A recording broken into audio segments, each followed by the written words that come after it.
Hemos visto algunos puntos importantes, ¿verdad? Decíamos en el video anterior sobre la renta bruta, sobre qué se componía, que nos decía que es el conjunto de ingresos de toda naturaleza, ¿verdad? 21 que habíamos llegado hasta los costos y gastos deducibles, habíamos visto lo que son, cómo calcular la renta imponible, ¿verdad? Entonces cada uno de esos aspectos que son importantes. Quizás al momento de ver o escuchar el ejemplo que simplemente lo dije de forma verbal, sea un poquito difícil de comprender, pero vean, pues vamos a ver una forma de así práctica. No es un caso específico, sí, solamente es una forma general. No quiero que ustedes determinen que es algo así nada más y colocar cantidades y solo, no, sino que aquí simplemente voy a explicar de forma general, verá más adelante, pues ya sería un caso en específico de lo que es o cómo determinar la renta imponible. Pero hacemos, en las rentas brutas están todos los ingresos, como bien ya nos decía el concepto, se compone de todos los ingresos que se ha generado, ¿verdad? Como dice aquí, la renta bruta, el conjunto de ingresos y beneficios de toda naturaleza grabados o exentos. Entonces, este es un detalle muy importante cuando dice que ya sean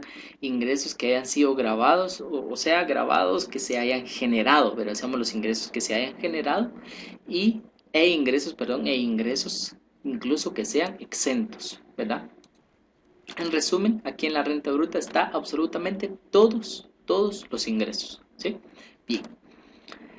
Posteriormente nos mencionaba la renta imponible, ¿verdad? De que la renta bruta se le restan las rentas exentas, ¿sí? Entonces simplemente lo que yo les explicaba en el video anterior, ¿verdad? Seamos restarle las rentas exentas, que dichas rentas exentas están incluidas, o sea, ya fueron sumadas con anterioridad en las rentas brutas. O sea, más que todo que esta cantidad que voy a colocar en las rentas exentas ya estaba incluido aquí en las rentas brutas de 200.000 quetzales. ¿Sí? Entonces consideremos que rentas exentas sea ingresos que están exento de pago del ISR.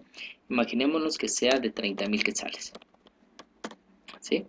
Entonces, nos da esa forma, ¿verdad? Sabemos que se resta las rentas exentas. Y también nos mencionaba y los costos y gastos deducibles. ¿Verdad? Sabemos aquí cuando menciono los costos y gastos deducibles, como ya habíamos dicho, son todos esos costos necesarios, ¿verdad? Eh, que hacen que pueda funcionar la empresa, deducibles. Como les he mencionado en el artículo 21 habla todo eso, espero que puedan leer cada uno de ellos, verás, habla sobre salarios, alquileres, bono 14, aguinaldo y todos los gastos que genera la empresa y que son necesarios, ¿verdad? Hasta cierto punto, entonces, todo lo referente a gastos, incluso si recordamos un poquito del estado de resultados, hacemos todos los gastos que aparece ahí en administración y sala de ventas, ¿verdad? Hacemos seguros vencidos, material de empaque consumido, papelería y útiles consumidos, mantenimiento de vehículos, depreciaciones, alquileres, sueldos, prestaciones laborales, ¿qué otras cuentas? Creo que alquileres ya lo había mencionado. Las amortizaciones, ¿verdad? En fin, ahí sí que hay diversidad de cuentas que existen, entonces puede que la sumatoria total de los que son los costos y gastos deducibles, imaginémonos que sea un monto de 100.000 quetzales, ¿sí? Entonces, estos 100.000 quetzales también se resta. ¿De acuerdo? ¿Por qué? Porque obviamente es el total de ingresos menos todos los gastos que se han generado, ¿verdad? Durante el periodo. También las rentas exentas. Bien. Y posteriormente nos menciona aquí, vamos a ver, dice costos y gastos conformidad con esta ley y debe sumar los costos y gastos para la generación de las rentas exentas. ¿Qué quiere decir? Que cabe la probabilidad de que las rentas exentas hayan generado un gasto también. ¿Sí? Entonces consideremos que aquí no se han restado los gastos, pero decíamos las rentas exentas son 30.000.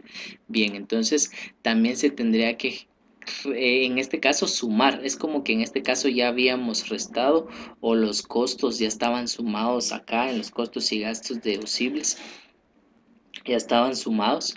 Entonces ahora, aquí en este monto, o sea, vuelvo a repetir por si hay alguna confusión, los costos y gastos deducibles que se hayan generado, o mejor dicho, costos y gastos que se hayan generado por las rentas exentas, ¿verdad?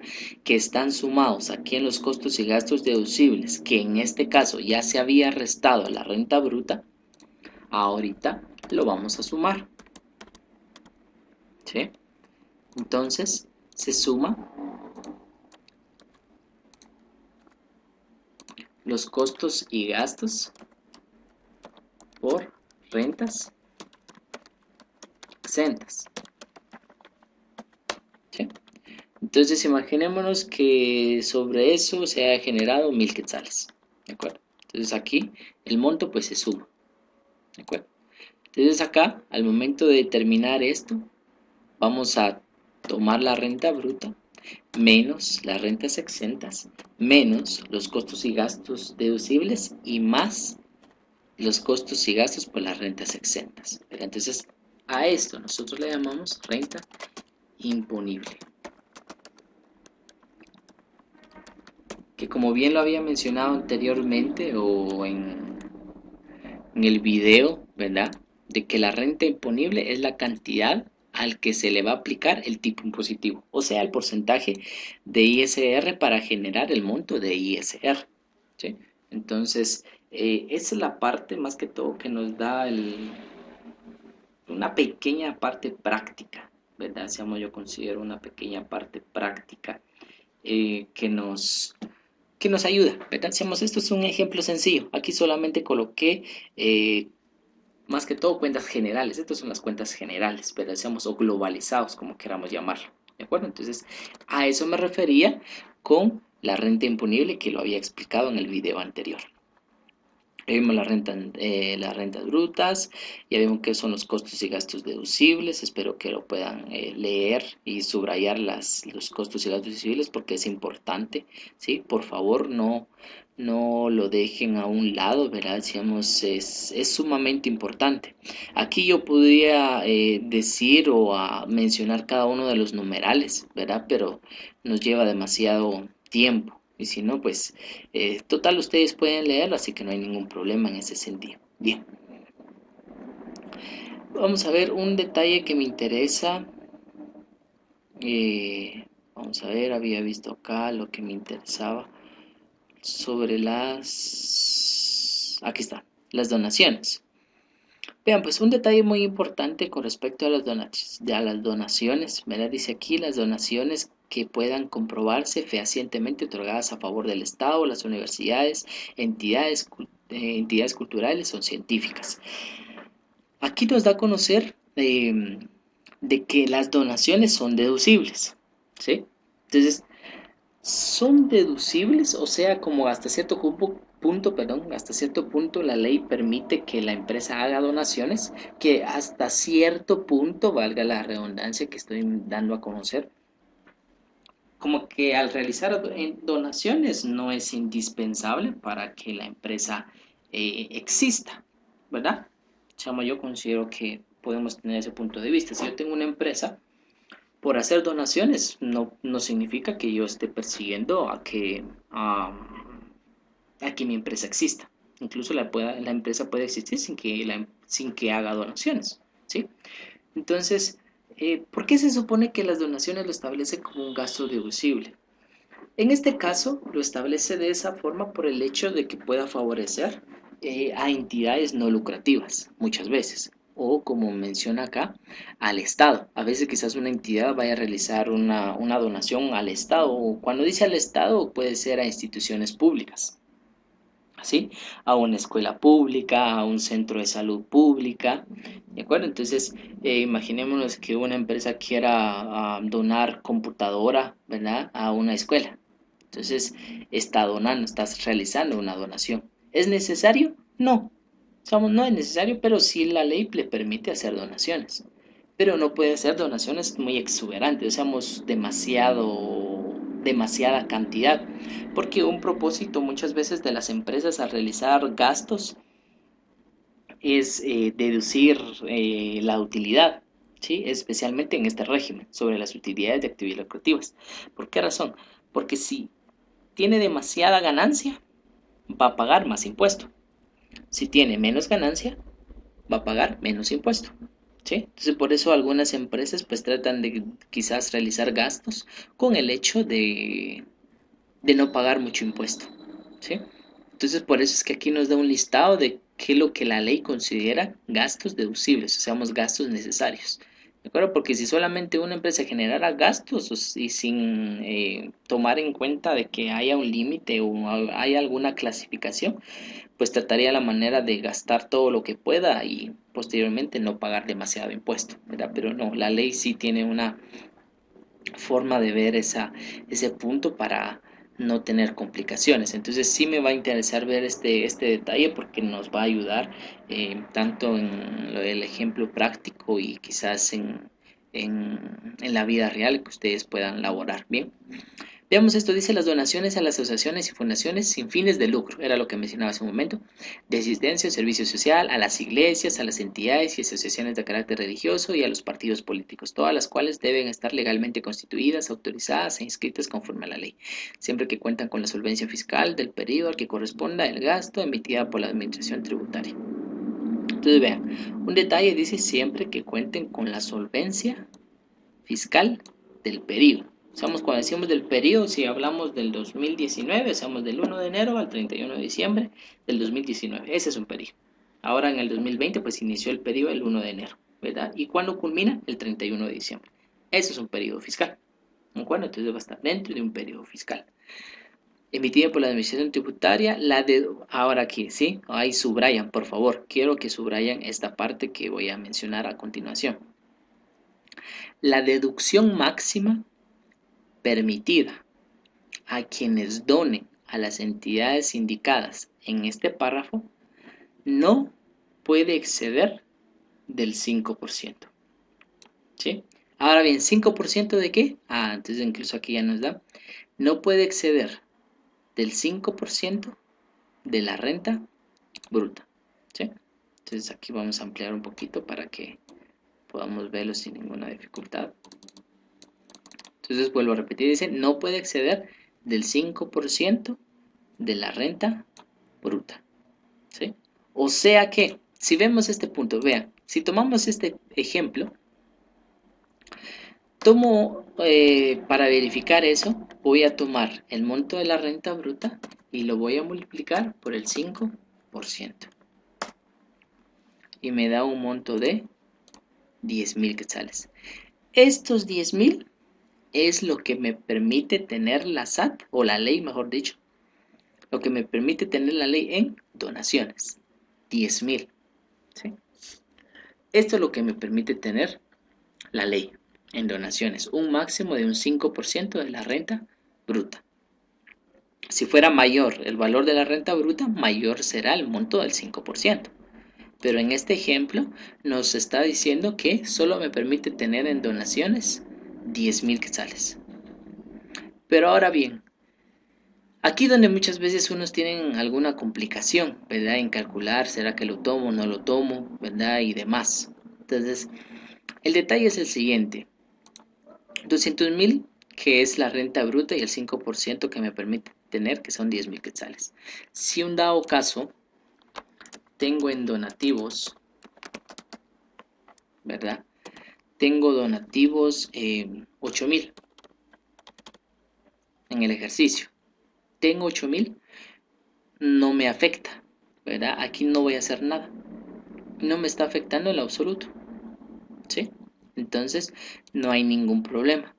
Si tengo 1.000, 2.000, 5.000, 7.000, 8.000, 9.000, hasta 9.999.99 en donaciones, ¿verdad? O incluso hasta 10.000, ¿verdad? Porque este es el importe que me dio. Estaba omitiendo esa parte, ¿verdad? Entonces, me permite tener la ley en donaciones de 10.000. Pero, imaginémonos que en lugar de 8.000 tuviera 11.000. ¿Qué es lo que pasa? Si se dan cuenta, al momento de que la empresa tenga 11.000 y la ley le está permitiendo solo 10.000, ¿qué significa? Si yo resto Esto, menos los 10.000, ¿verdad? Entonces, esta es la diferencia, ¿sí? De los 11.000 menos 10.000, o sea, tengo 1.000 de más.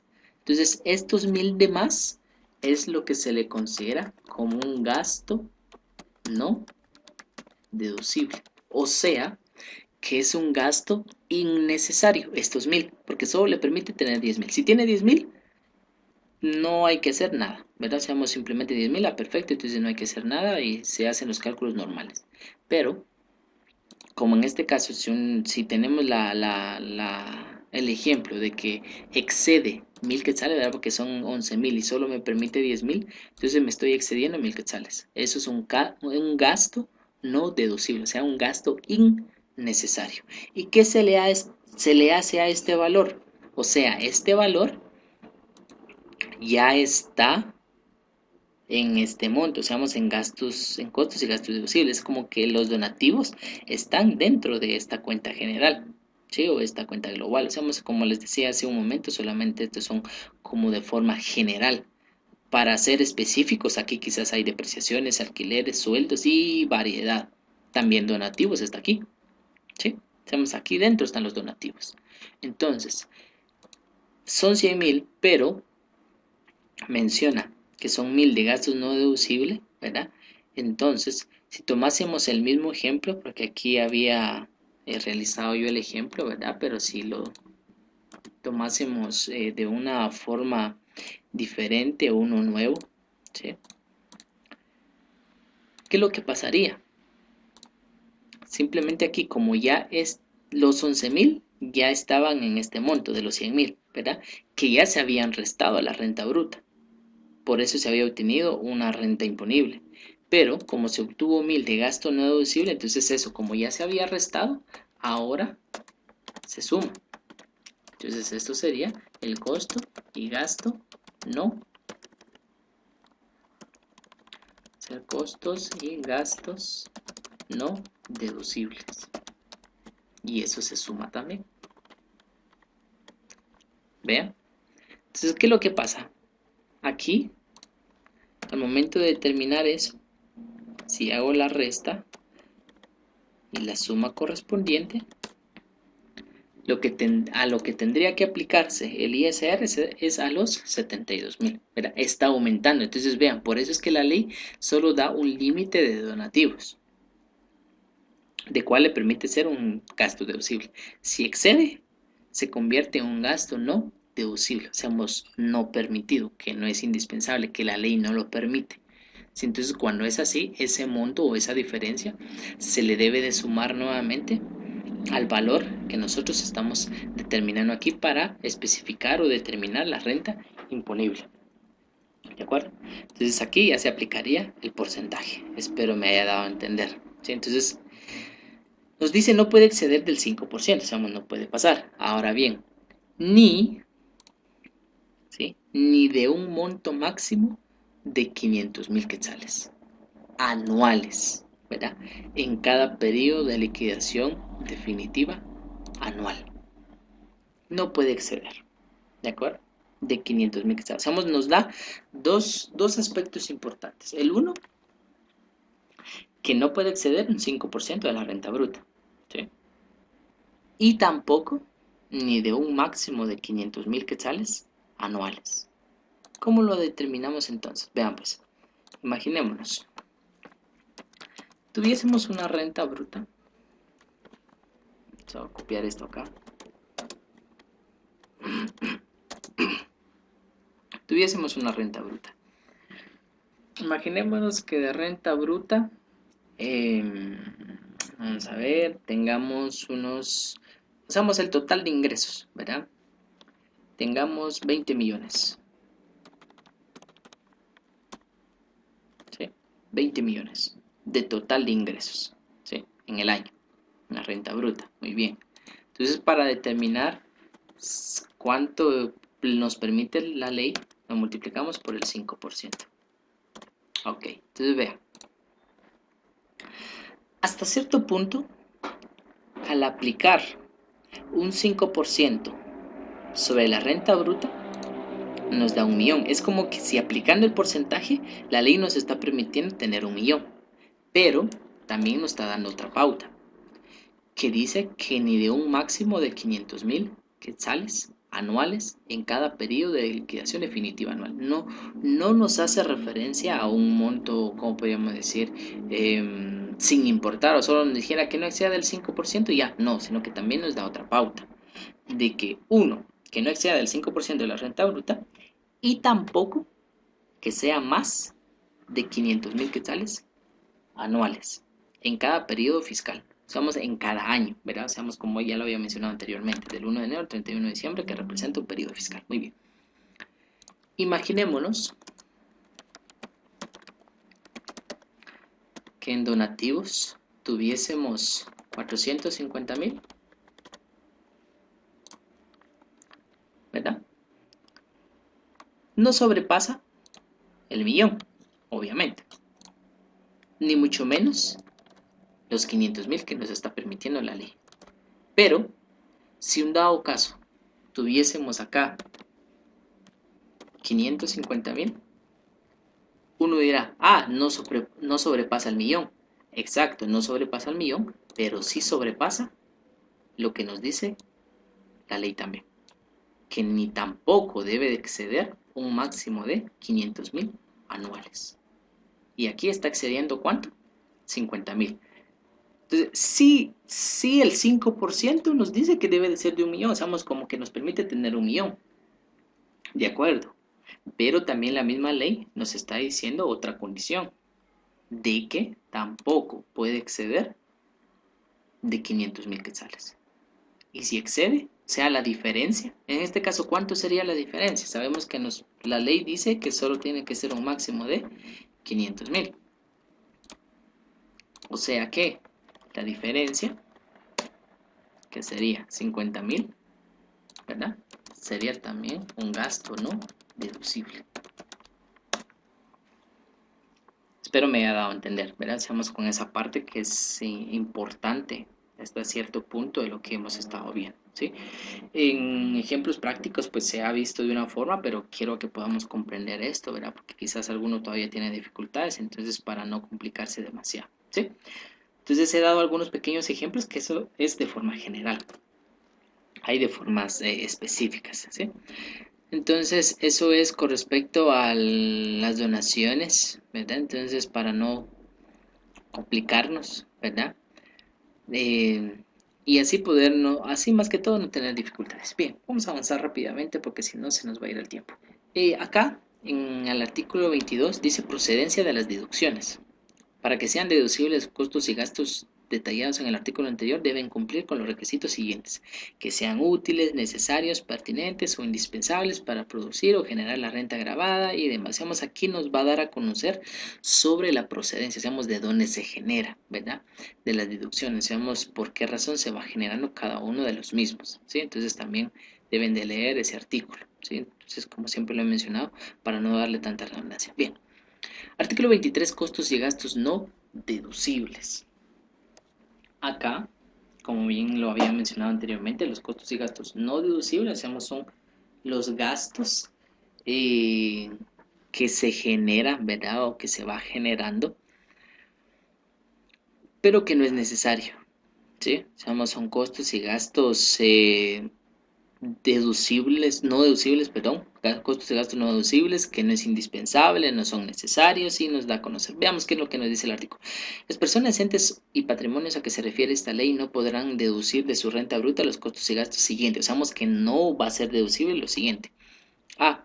Los que no hayan tenido su origen en el negocio, actividad u operación que genera renta gravada. ¿Qué quiere decir acá?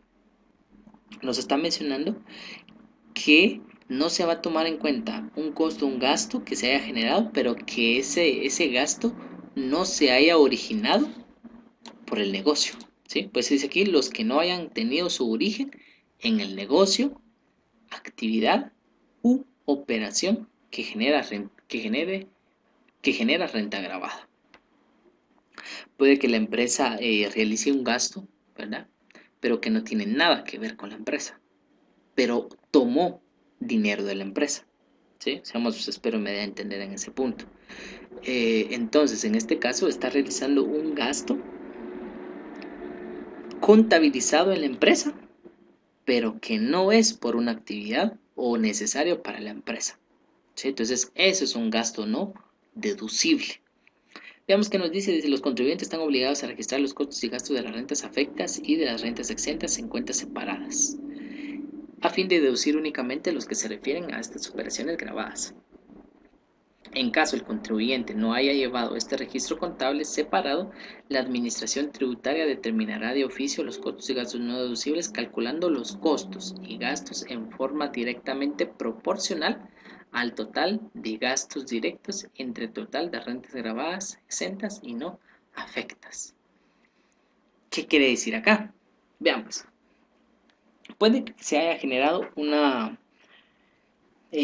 renta grabada, ¿sí?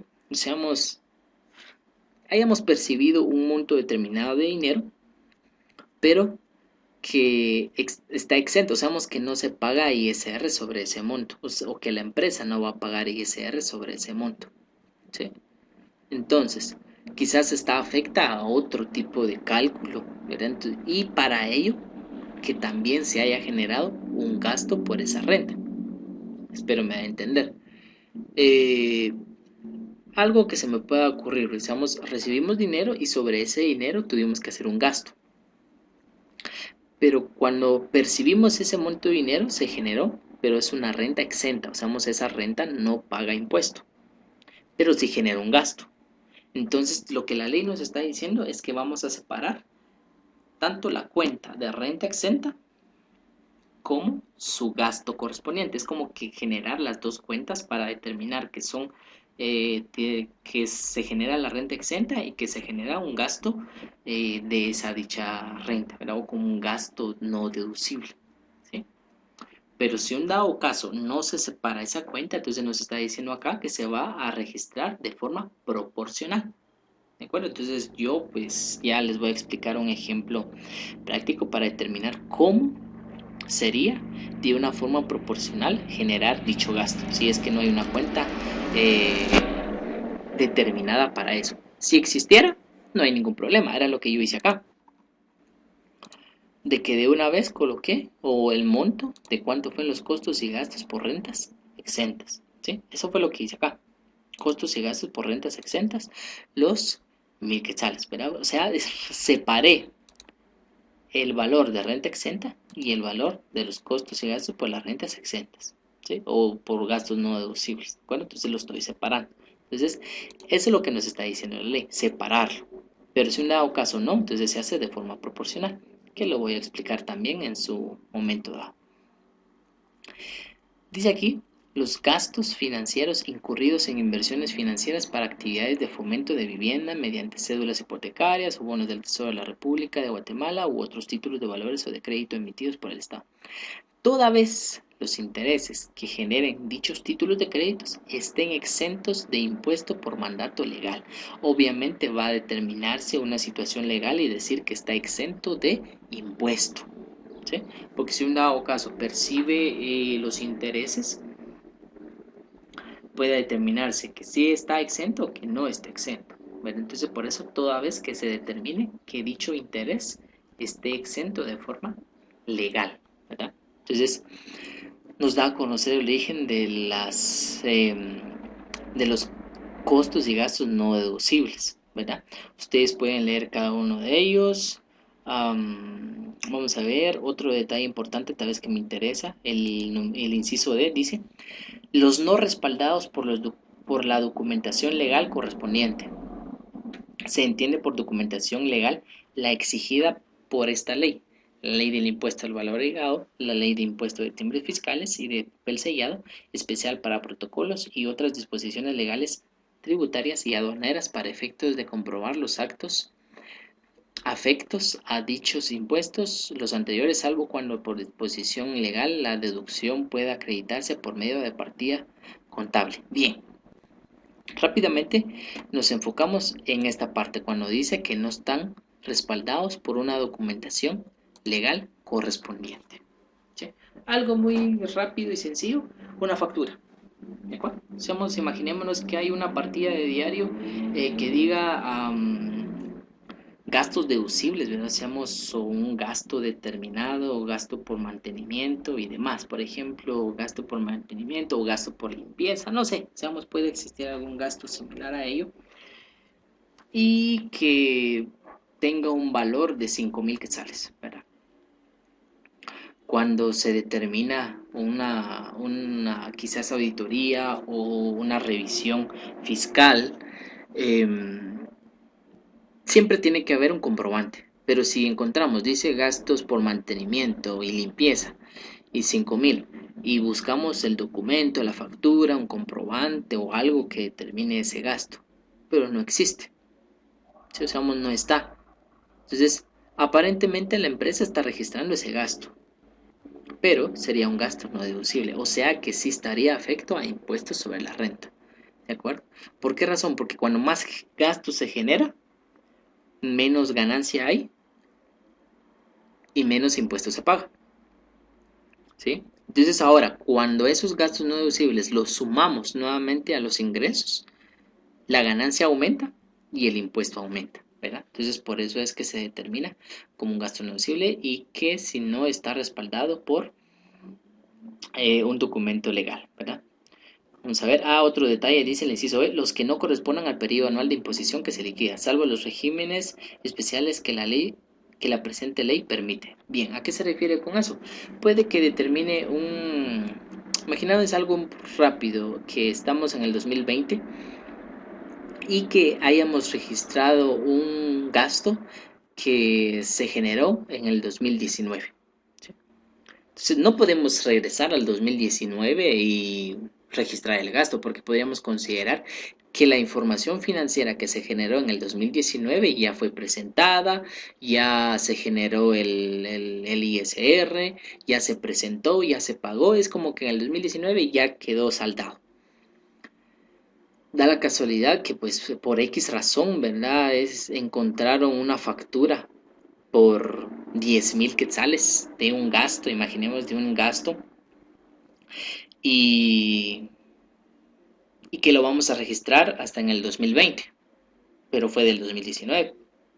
Entonces, eso también es un gasto no deducible, ¿de acuerdo? Sabemos que a pesar de que sí se generó un gasto, a pesar de que está el comprobante, ¿sí? Entonces, ahí también hay otro detalle, que sí está el comprobante, sí está como el documento legal que avale dicho gasto, pero el único detalle es que es del año pasado, ¿sí? Sí se puede registrar, ¿de acuerdo? 10.000 quetzales, se genera el gasto, pero ese gasto también se considera no deducible, ¿verdad? O sea que no está, o sí va a estar afecto al ISR, ¿verdad? Se le va a sumar nuevamente a los ingresos, ¿verdad? Porque pues se le resta en un estado de resultados. Ahora se le va a sumar a la renta imponible, podríamos decir, ¿verdad? Hacemos al resultado que nos dé, se le suma nuevamente y hasta ahorita se le aplica el porcentaje del ISR, ¿sí? Veamos acá otro detalle también. F, los sueldos y salarios y prestaciones laborales que no sean acreditados con la copia de planilla de las contribuciones a la seguridad social presentada al Instituto Guatemalteco de Seguridad Social cuando proceda. ¿Qué quiere decir? Imaginémonos que la empresa, ¿verdad? Tenga una planilla correspondiente. Esa planilla se presenta al Instituto Guatemalteco de Seguridad Social, o sea, al IX, ¿verdad? Para que por lógica se pague lo que es el IX, que es una obligación del patrono, ¿sí? No se nos olvide. El IX es una obligación del patrono, de pagarlo y de descontar la cuota laboral al trabajador, ¿sí? Ok. Ahora bien, en la planilla va a determinar cuántos empleados hay en la empresa. Sí, entonces imaginémonos que se, se pagaron salarios, ¿verdad? A 20 empleados, ¿sí? A 20 empleados, según la planilla parece que son 20 empleados y demás. Pero da la casualidad de que cuando se revisa toda la documentación, pagos, vouchers y demás, aparece, imaginémonos, 25 empleados, 5 más que no están en planilla, ¿verdad? Entonces, esos 5 empleados más que imaginémonos que suma un monto de 20.000 quetzales, ¿verdad? consideramos que sean 20.000 quetzales de sueldos que se hayan pagado, que sí se determina que fueron sueldos que se pagaron, pero no fueron presentados en la planilla correspondiente al pago o a la presentación del IRS. Entonces, esos 20.000 que como no están representados en la planilla, se consideran como gastos no deducibles, ¿verdad? Vuelvo a repetir, que no son necesarios porque no está representado. O quizás hasta cierto punto la empresa puede decir, pero sí lo necesito, decimos, sí necesito al empleado, por eso lo estoy pagando y demás, pero no está representado en una planilla, ¿verdad? Entonces se considera como un gasto no deducible, ¿sí? Entonces, por favor, tomar en cuenta ese detalle. Bien, nos da otras condiciones, van a ser algunas que me interesan, verá, para profundizar, ya que son algunas que son, ¿cómo podríamos considerar? Prioritarios, ¿verdad? Para no tener complicaciones. Yo considero que ustedes pueden leer cada uno de los demás incisos, ¿verdad? Para que puedan, para más que todo para que no tengan dificultades, ¿verdad? De igual manera, repasen cada uno de ellos y si tienen alguna duda, siempre preguntarme, ¿sí? Nos dice el artículo 24, limitación a las deducciones de intereses, ¿verdad? Lo pueden leer ustedes, no es necesario de que yo pueda determinar, regla general de las depreciaciones y amortizaciones también, la base de cálculo de la apreciación también nos da una pauta importante, ¿verdad? Solo quiero determinar tal vez vamos a ver si hay un concepto, dice el valor sobre el cual se calcula la depreciación es el costo de adquisición o de producción o de revaluación de los bienes, ¿verdad? Y en su caso el de las mejoras incorporadas de carácter permanente. El valor de costo incluye los gastos incurridos con motivo de la compra, instalación y montaje de los bienes y otros similares, hasta ponerlo en condición de ser usados. Vean, pues aquí, solo para determinar un punto importante, vean. Nos está diciendo que para determinar la depreciación se va a tomar el costo de adquisición. ¿Qué quiere decir? Compramos un vehículo por un valor de 100.000. Sobre esos 100.000 es que se calcula la depreciación, ¿sí? 100.000, porque es el valor de adquisición. Obviamente apartando lo que es el IVA. El IVA pues ya se calculó que son 12.000 quetzales, entonces ya se pagó y ya está, ¿vale? Pero el valor del vehículo son 100.000, ¿verdad? Sin el IVA. Y otro detalle también, solo para determinar, dice que el valor de costo incluye, vea, dice, vuelvo a repetir, el valor de costo incluye los gastos incurridos con motivo de la compra, instalación y montaje de bienes y otros similares, hasta ponerlos en condición de ser usados. A veces se da esta condición que nos da aquí, se da especialmente sobre maquinarias. Imaginemos empresas o fábricas que se dedican a la manufacturación o al proceso de transformación de la materia prima a un producto determinado. Compran una maquinaria, ¿sí? Entonces, quizás lo adquieren, traen la maquinaria, ¿verdad? Pero al momento de colocar la maquinaria no significa que ya puede empezar a funcionar. No, quizás traen la maquinaria, una fecha determinada, ¿verdad? Traen y posteriormente la maquinaria haya costado 500.000 quetzales, ¿verdad? Medio millón de quetzales. La maquinaria nos costó 500.000 quetzales, ese es el valor de la compra. Bien, aparte del IVA, hagamos un lado del IVA. Muy bien. Aparte de eso, se hicieron gasto por traerlo, ¿verdad? Por el flete o transporte o algo, ¿verdad? Se hizo un gasto.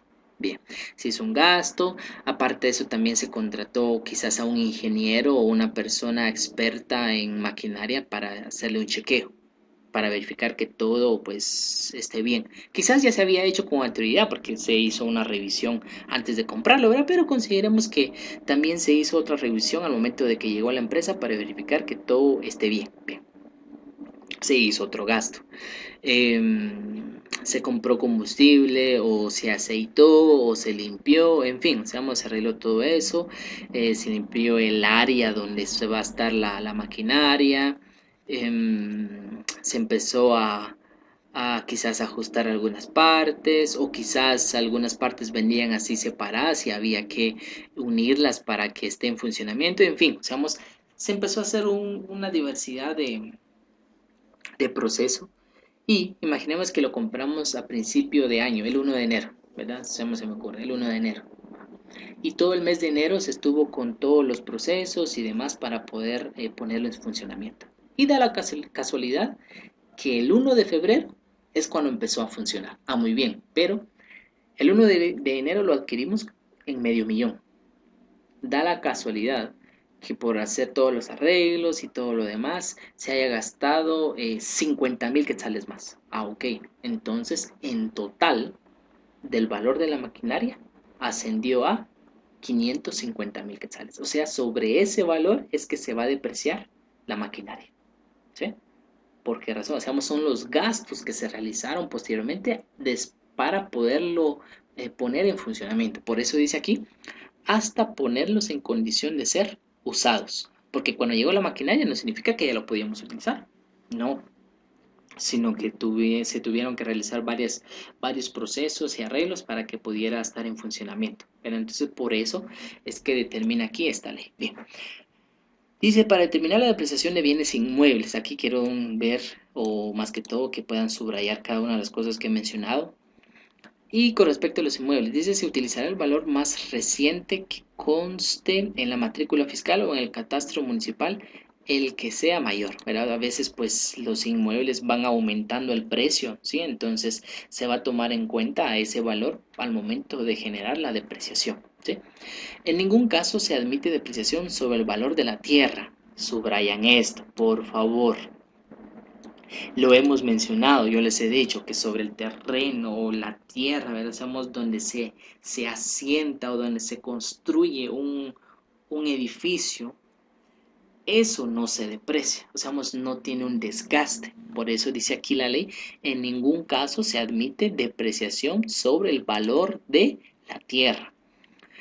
Ahorita aquí dice, cuando no se precise el valor del edificio y mejoras, se presume, salvo prueba en contrario, que este es equivalente al 70% del valor total del inmueble, incluyendo el terreno. ¿Sí? Entonces, aquí nos está diciendo que cuando nos da un valor del inmueble, un total, y no está separado el valor del edificio y el valor del terreno, se presume que el valor del edificio es equivalente a un 70%. ¿Sí? Era lo que yo les decía o hemos hecho los cálculos anteriormente. Cuando está la cuenta de inmuebles, separamos primero un 70% para hacer el cálculo de la depreciación. Pero si ya nos da el valor del edificio, no hay que separar nada. Solamente hay que aplicar el porcentaje de depreciación, que como ustedes bien saben, es un 5%. Bien. Cuando se efectúan mejoras a bienes depreciables, el límite de la depreciación a registrar será el saldo no depreciado del bien, más el valor de las mejoras, lo que constituirá el nuevo valor inicial a depreciar de nuevo de acuerdo a la vida útil del mismo. ¿Qué quiere decir acá? Simplemente que muchas veces quizás se hace alguna mejora a un activo fijo, ¿sí? Entonces, ese activo fijo puede aumentar su valor. Imaginémonos, un activo fijo X tenía un valor de 50.000, ¿sí? Ya se depreció un año, ya se depreció el segundo año. Da la casualidad que se quiso realizar una mejora en ese activo, ¿sí? O sea, quisimos mejorarlo para que alargue su vida útil, ¿de acuerdo? Entonces, ya llevaba 2 años, ¿sí? Y se empezó a hacer la mejora y se determinó que tiene una vida útil, ¿verdad? Usamos después de la revaluación o después de la mejora. Cuando dice revaluación, usamos determinar el nuevo valor del activo, ¿sí? Entonces, imaginémonos que cuando se determinó el nuevo valor, fue un valor determinado, ¿sí? O sea, si le damos cantidades, tenía un valor de 50.000, ¿de acuerdo? Va. Tomemos ese punto, quizás si no les voy a complicar demasiado. Veamos. El valor del activo era de 50.000. Lo depreciamos un año, lo depreciamos el segundo año, ¿verdad? Ahora bien, imaginémonos que en el segundo año pues ya se depreció 20.000 quetzales. Bien, entonces el valor en libros o el valor que tiene el activo es de 30.000 porque ya restamos su depreciación acumulada. Le hicimos mejoras, se revaluó, o sea, se le dio un nuevo valor y ahora tiene un nuevo valor de 40.000 quetzales. ¿Sí? Tenía un valor de 30.000, pero ahora por las mejoras, entonces aumentó un valor de 10.000. ¿Sí? Entonces ahora el nuevo valor es de 40.000 quetzales.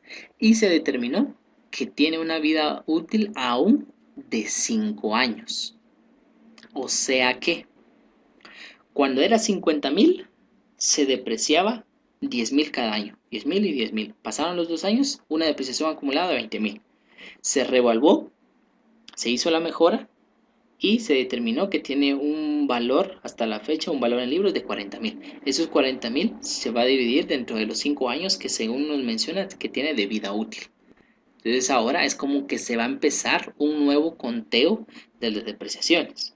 No significa que vamos a descartar la depreciación acumulada ya generada, no, sino que ahora como que va a cambiar el valor de la depreciación generada año con año. ¿Sí? Entonces, ese es un ejemplo así algo práctico y sencillo. A eso se refiere con este párrafo. ¿De acuerdo? Entonces, analícenlo de igual manera, ¿verdad? Para no tener complicaciones. Forma de calcular la depreciación. Eh, Aquí solo voy a leer este primer párrafo. Dice, en general, el cálculo de la depreciación se hará usando el método de línea recta, o sea, el porcentaje, ¿verdad? Que consiste en aplicar sobre el valor de adquisición, instalación y montaje, la producción o la revaluación del bien, a depreciar un porcentaje. Aquí también dice un porcentaje anual, fijo y constante. Vuelvo a repetir, dice aplicar un porcentaje anual, fijo y constante, conforme las normas de este artículo y el siguiente. ¿Sí? Entonces, si aplicamos un año un 10%, el otro año también un 10%. Si aplicamos un 20%, también el otro año un 20%. ¿Verdad? Y es fijo, anual. ¿Sí? Ahora, si el activo no estaba completamente un año, o sea, se va a calcular de forma proporcional. Bueno, si solo estaba 8 meses, solamente de los 8 meses, pero el porcentaje que se aplica es anual. Después se hace el cálculo proporcional a los meses que ha estado en la empresa. Veamos qué es lo que dice a solicitud de los contribuyentes, cuando estos demuestren documentalmente que no resulta adecuado el método de línea recta, quiero que subrayen esto también. Dice, vean, a solicitud de los contribuyentes, cuando estos demuestren documentalmente que no resulta adecuado el método de línea recta, debido a las características, intensidad de uso y otras condiciones especiales de los bienes depreciables empleados en la actividad, la Administración Tributaria puede autorizar otros métodos. Una vez adoptado, autorizado un método de apreciación para determinar categoría y grupos de bienes, rige para el futuro y no puede cambiarse sin autorización previa de la Administración Tributaria. ¿Qué quiere decir? Vean, así algo rápido. Compramos un vehículo por valor de 100.000 quetzales, ¿sí? Si nos basamos en la ley, dice que se va a depreciar por el método de línea recta. La empresa está en un departamento determinado, ¿sí? En un departamento determinado, un departamento X, y posteriormente se adquiere el vehículo, ¿verdad? Y año con año se tiene que depreciar un 20%. Es como que pasa un año, ya se desgasta 20.000, según la ley, ¿verdad? 20.000. Segundo año otros 20.000, ya son 40.000. En resumen, solamente va a durar 5 años. Va. Pero el detalle es que quizás se compró el vehículo para esos clientes que llegan y no tienen o no llevan un vehículo para llevarlo a su casa, ¿verdad? Entonces la empresa tiene la capacidad de decirles, mire, aquí tenemos un vehículo, el cual más que todo se puede utilizar para llevar su producto, ¿verdad? Entonces, da la casualidad que la mayor parte de clientes siempre lleva vehículo. Entonces, si adquirió el vehículo es como que el vehículo no está recorriendo demasiado, ¿sí? Entonces, eso lo analiza la empresa y dice, bueno, tenemos el vehículo, no podemos prescindir de ello porque sí nos puede servir a las personas o clientes que no llevan, porque sí también hay un número determinado de quienes no llevan un vehículo para llevar su producto, ¿de acuerdo? Entonces, no pueden prescindir del vehículo. pero sí pueden determinar una forma de depreciar, porque quizás el recorrido que hace el vehículo no es tanto y no se desgasta demasiado. Hasta podríamos decir que cuando cumple un año está nuevo, quizás pasó 2 años, 3 años y todavía está excelente, ¿verdad? Y no tiene ningún sentido depreciarlo de esa forma. Entonces, la empresa puede solicitar a la administración tributaria y decirle, mire, necesitamos cambiar el método de apreciación por tal y tal razón, ¿verdad? Presentamos la documentación válida y decirle que mejor apliquemos el método de kilómetros recorridos, ¿verdad? O sea, de que se deprecie por los kilómetros que recorre. Ya que en un análisis, podríamos considerar si lo vemos desde ese punto, ya que en un análisis si aplicamos el método de línea recta, solamente va a durar 5 años. Pero si se aplica los kilómetros, se tiene la certeza o la probabilidad, ¿verdad?, de que el vehículo, sin una situación, ¿cómo podríamos considerar? Eh, sin un acto o algo que le pueda pasar al vehículo, ¿verdad? Digamos que no le pase absolutamente nada al transcurso de los recorridos, ¿verdad? Seamos sin ninguna situación que pueda perjudicar su valor, se presume que puede durar 15 años, ¿verdad? Seamos la diferencia entre tenerlo 5 años y tenerlo 15 años, es decir, que va a durar 2 veces más, ¿verdad? Serían 2 veces más, ¿verdad? Que en lugar de 5 no va a durar 10 porque sería el doble, sino que va a durar el triple, ¿verdad? Espero que me haya dado a entender, o no sé si di bien el ejemplo, ¿verdad? Me disculparán si no lo menciono específicamente, pero en fin, no solo 5 ni 10, sino que 15 años, ¿verdad?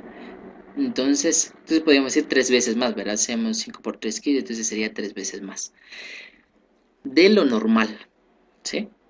Entonces, en este caso, por eso se determina, o la empresa quiere o el contribuyente va a querer de cambiar su método de línea recta a kilómetros recorridos, ¿vale? Entonces, es forma de calcular la depreciación. Espero me haya dado a entender y hayan subrayado la parte.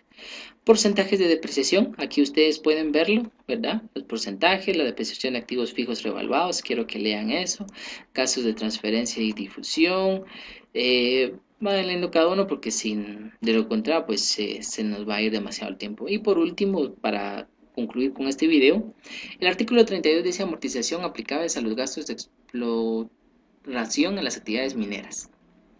Aquí habla sobre actividades mineras y aquí me interesa también la amortización de activos intangibles.